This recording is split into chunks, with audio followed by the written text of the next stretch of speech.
Welcome back to War Thunder and welcome to naval warfare, to ships, and in the background again you see me playing the Z20. I'm doing this for two reasons. First of all, this is the most enjoyable game that I managed to get after like an hour of playing, and I want to talk a lot about the issues that I currently have, especially in this iteration. There are so many issues, I cannot possibly name them. And at the same time, I try to come up with things, ideas how to improve that. But again, the time is limited that I really want to talk about it. I just want to show you this one gameplay, and especially the last kill, seconds before the game ends, is something so mind-breaking. I cannot believe what I had to do to get this kill on another destroyer. But the gameplay that you kind of see in the background is kind of what you saw last week, but just without markers, which is a stupid decision in my personal opinion, because it's in no way, shape or form realistic, because it's all still like muscle memory from last week, so I still had a decent result in this one round. And the major criticism in this video is about the PT boats. I love the idea of PT boats. I want to get them, I want to become them an essential part in this, well, iteration of testing, and there are numerous ways of very similar testing. But whoever is in charge at Gaijin in terms of how the ship development is going has not played ships in a while by himself, I guess, or the team has just no interest in further developing it anymore, because the major issue about the gameplay has not been addressed by the slightest, and that is the indirect aim. Now, in last week I managed to mark an enemy and get the firing solution for him, and it was consistently wrong. However, it was consistently wrong. That means I could adapt to the aim. I knew where to fire for the frontal ammo rack, which was my favorite thing to shoot at, and to ammo rack the enemy destroyers, which you could see me in two videos, where in one I destroyed 5 enemies in under 2 minutes, 5 enemy destroyers, I have to hasten to add. And in the other gameplay, well, I showed you a bit more, double ace or something like that. And I said, well, it's really good, and a lot of the things that were good have not changed for the worse. I mean, look at the visuals, look at the water, look at the moonshine, the traces, the atmosphere, the splashes, all that is great. But that's not all. What you really want to have in a game like that, in my opinion, is that you want to have consistency, you want clarity, you want the basics to be on point and right. And this is exactly what is not right. The aim is still hilariously indirect and counterintuitive. Now, there is another kind of indirect aiming in War Thunder, but that is, for example, with aircraft, okay? And that has to do that you have to use a convergence. A convergence for fighters, for example, tells you where the shots will meet. Where the shots will meet in the air, for example, for Spitfires with wing-mounted guns.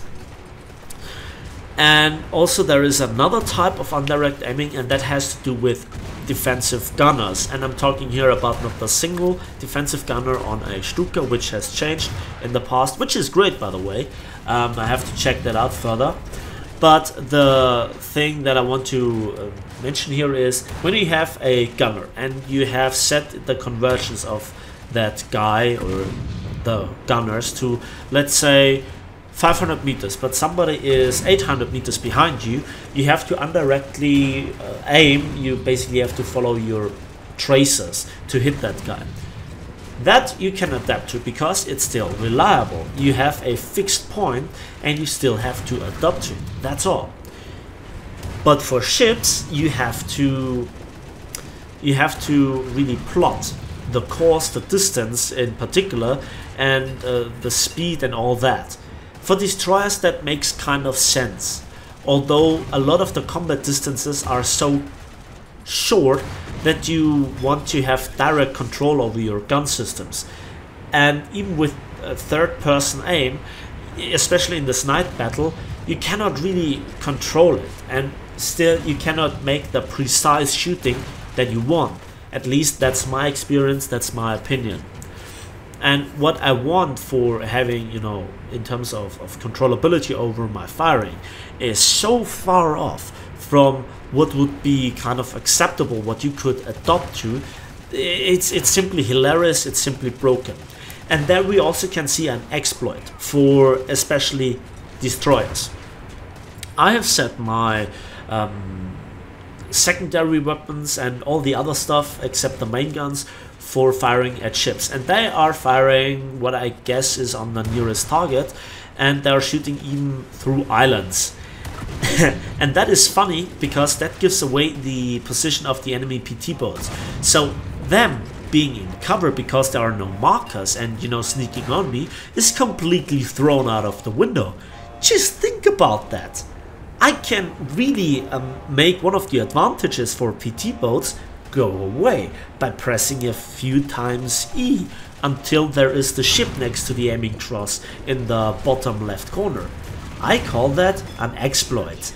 And I don't know if this is intentional for Gaijin. Obviously a destroyer should be able to do so, but firing through islands is or at the gunners trying to fire through islands. So I know that there is something around the corner and can really you know, pre-aim my guns.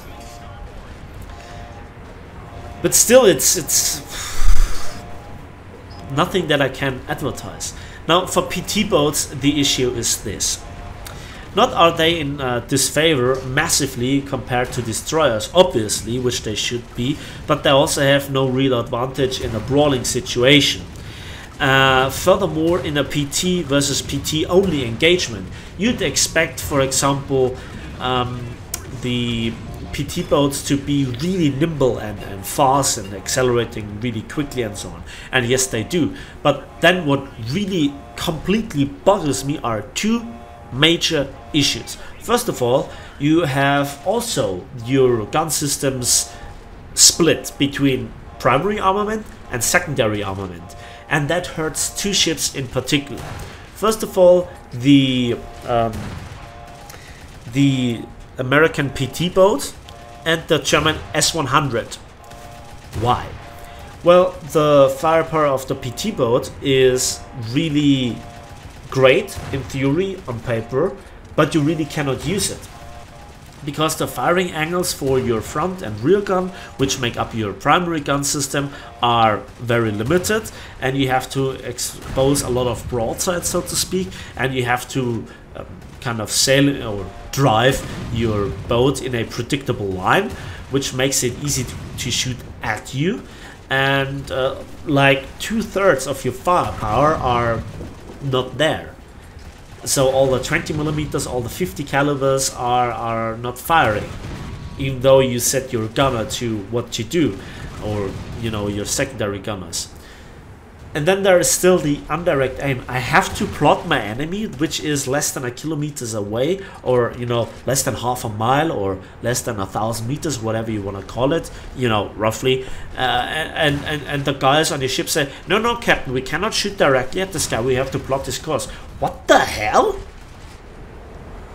I mean, there is a way to press to the secondary armament and then press another button that gives you direct aim, but by that time you're already shredded and you are not using your main guns, you know, which are kind of important. Another issue is here, maybe you saw it, that my APHE shell actually exploded when I shot at this dark MGB from the front, and the shell went through the ship and then at some point exploded and did massive damage. This is something that I would like to see also on the destroyer versus destroyer engagement, if the ships have the armor to trigger the fuse. I'm not quite sure if a dark MGB has 28 millimeters of effective armor to trigger the fuse on a German APHE shell? I'm not quite sure. It seems random, because on destroyers it still acts, according to the hit cam, like a solid shot. And then there are aircraft. Now, aircraft are not that dangerous in this iteration because the markers are missing.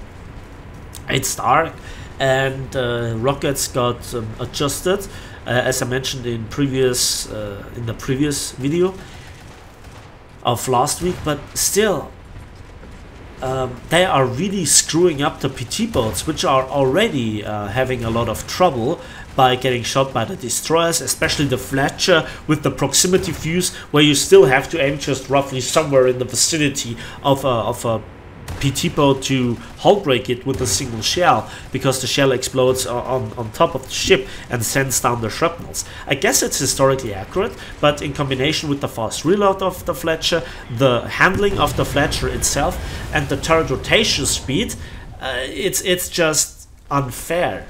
I mean, this guy had a chance because I didn't see him, but in a Fletcher, if I would have seen him and I would have loaded the proximity fuses, he would be dead for sure without launching his torpedoes. I can guarantee you that.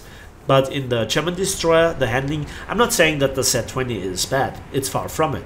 But in comparison, it's the difference is just mind-boggling. It's just huge. And then we come to this scene. I have no idea. Now, in the previous destroyer versus destroyer engagements, I had kind of an idea how to shoot. But here, the plotting is completely off. I cannot, shoot in the near vicinity of the ships, even in third person. I tried out different things also in previous battles, and it reached its peak of ridiculousness in this scene. Now, that's not actually the scene. The scene will come in a minute or so. But there are two destroyers, there are two enemy destroyers, and I want to kill them both, okay? And in previous iterations, I kind of had an idea what to shoot, but now the shots are all going still too wide, despite me aiming relatively low, and you will see when it's going there. So, what Gaijin needs to do is give us an option for PT boats to concentrate all the firepower that we have in direct fire on the enemy to make them enjoyable in the brawling situation. Furthermore, we need to have faster gun traverse for at least a small caliber, especially to defend against aircraft that still can rack up any kind of PT boat, even with gunfire, even without rockets or bombs. And then give a bit more value to PT boats, in my opinion. Look where their shuttle goes. They're just going somewhere. Yeah. So at this point in time, I'm not quite sure what I else should mention to make it sound ridiculous. I'm really frustrated and annoyed and disappointed at the same time, because the first tests that we had were so much more promising and so much more better to play than what we have now. I have no idea what Gaijin intends to achieve with this testing, because I don't see the point, really. And with the plotting on the left destroyer, I tried to shoot at the right destroyer, and I'm closer to the right destroyer with the plotting to the left destroyer than I'm actually with shooting at the right destroyer. And look where I'm shooting. And with that, I can adjust my previous aim and actually hit this guy and ammo-rack him by shooting right in front of me, or at least aiming in front of me. My personal aiming skill seems to be completely irrelevant. Where I didn't shoot at the enemy was where I just simply laughed in sheer disbelief. It's not just off by a few meters. It's completely broken, and I'm not even showing here the really disgusting gameplay. Wow, this is just so off. Gaijin, look at this. Please tell your developer team to play this, or to at least tell us what to do, because this is completely unacceptable.